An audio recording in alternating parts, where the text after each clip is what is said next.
അർത്ഥഗൃഹേ നിവർത്തന്തെ ശ്മശാനെ പുത്രബാന്ധവ സുകൃതം ദുഷ്കൃതം ചൈവ ഗച്ഛന്തം മനുഗച്ഛതി. നീതിസാരത്തിലെ പ്രസിദ്ധമായിട്ടുള്ള ഒരു ശ്ലോകമാണിത്. നാം മരിച്ചു കഴിയുമ്പോൾ നമ്മോടൊപ്പം വരുന്നത് രണ്ട് കാര്യങ്ങൾ മാത്രമാണ്.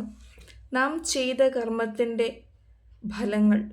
സത്കർമ്മമാണെങ്കിൽ സുകൃതവും ദുഷ്കർമ്മമാണെങ്കിൽ ദുഷ്കൃതവുമാണ് നമ്മളോടൊപ്പം വരുന്നത്.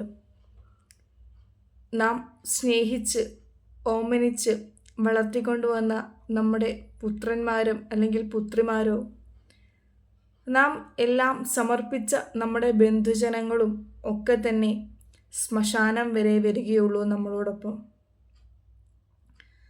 നാം നേടിയെടുത്തതും വെട്ടിപ്പിടിച്ചതും തട്ടിപ്പടുത്തതും ഒക്കെ തന്നെ നമ്മളോടൊപ്പം വരികയില്ല.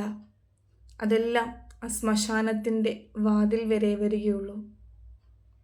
നമ്മളോടൊപ്പം വരുന്നത് നാം ചെയ്തിട്ടുള്ള കർമ്മങ്ങളുടെ ഫലം മാത്രമാണ്. അതുകൊണ്ട് നാം സ്വയം തീരുമാനിക്കുക, നമുക്ക് നല്ല കർമ്മങ്ങൾ ചെയ്യണോ തെറ്റായിട്ടുള്ള കർമ്മങ്ങൾ ചെയ്യണോ എന്ന്. സമൂഹത്തിൽ രണ്ട് തരത്തിലുള്ള ആളുകളെ നമുക്കറിയാം. ഒന്ന്, നല്ല കാര്യങ്ങൾ ചെയ്ത് സൽപ്പേര് നിലനിർത്തിയിട്ടുള്ളവരും, എന്നാൽ തെറ്റായിട്ടുള്ള കാര്യങ്ങൾ അനുഷ്ഠിച്ച് സമൂഹത്തിൽ ദുഷ്പേര് നേടിയവരും. വിവേകാനന്ദ സ്വാമികളും ശ്രീരാമകൃഷ്ണ പരമഹംസരും ശങ്കരാചാര്യ സ്വാമികളുമൊക്കെ ഇന്നും നമ്മുടെ മനസ്സിൽ നിലനിൽക്കുന്നു സത്കർമ്മങ്ങൾ ചെയ്തിട്ട്. അവരൊക്കെ തന്നെ ഓരോന്നും നമ്മളെ ഓർമ്മപ്പെടുത്തിക്കൊണ്ടേയിരിക്കുന്നു. എന്നാൽ അതോടൊപ്പം തന്നെ സമൂഹത്തിൽ ദുഷ്പേര് സ്വീകരിച്ചിട്ടുള്ള നിരവധി ആളുകളുമുണ്ട്. അലക്സാണ്ടർ ചക്രവർത്തിയെ പറ്റിയിട്ട് നാം ശ്രവിച്ചിട്ടുണ്ട് അല്ലേ? ഭാരതത്തിലേക്ക് വന്ന് എല്ലാം വെട്ടിപ്പിടിക്കാൻ വേണ്ടിയിട്ട് ശ്രമിച്ചു. അങ്ങനെ അദ്ദേഹത്തിൻ്റെ അവസാനം ആ മഞ്ചലിൽ അദ്ദേഹത്തെ കൊണ്ടുപോകുന്ന സമയത്ത് തൻ്റെ ഇരു കൈകളും വെളിയിലോട്ട് ഇടണമെന്ന് അദ്ദേഹം ആവശ്യപ്പെട്ടു. ആവശ്യാനുസരണം ശവമഞ്ചലിൽ ഇരു കൈകളും പുറത്തേക്കിട്ട് തുറന്നു പിടിച്ചിങ്ങനെ കാണിച്ചിരിക്കുകയാണ്. എന്തിനു വേണ്ടി?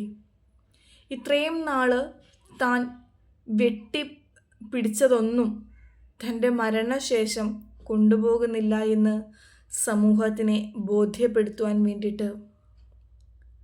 നാം കെട്ടിപ്പടുത്തതും വെട്ടിപ്പിടിച്ചതും തട്ടിപ്പറിച്ചതും ഒന്നും തന്നെ നാം എങ്ങും കൊണ്ടുപോകുന്നില്ല.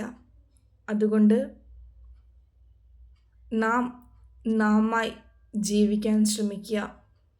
സത്യം വദ ധർമ്മം ചര എന്ന രീതിയിൽ നമ്മുടെ ജീവിതത്തെ മുന്നോട്ട് കൊണ്ടുപോവുക.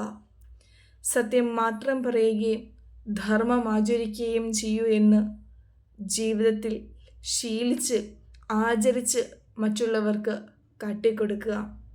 അങ്ങനെയാണെങ്കിൽ സംതൃപ്തമായിട്ടുള്ള ഒരു ജീവിതം നമുക്കെല്ലാവർക്കും ലഭിക്കും. നന്ദി.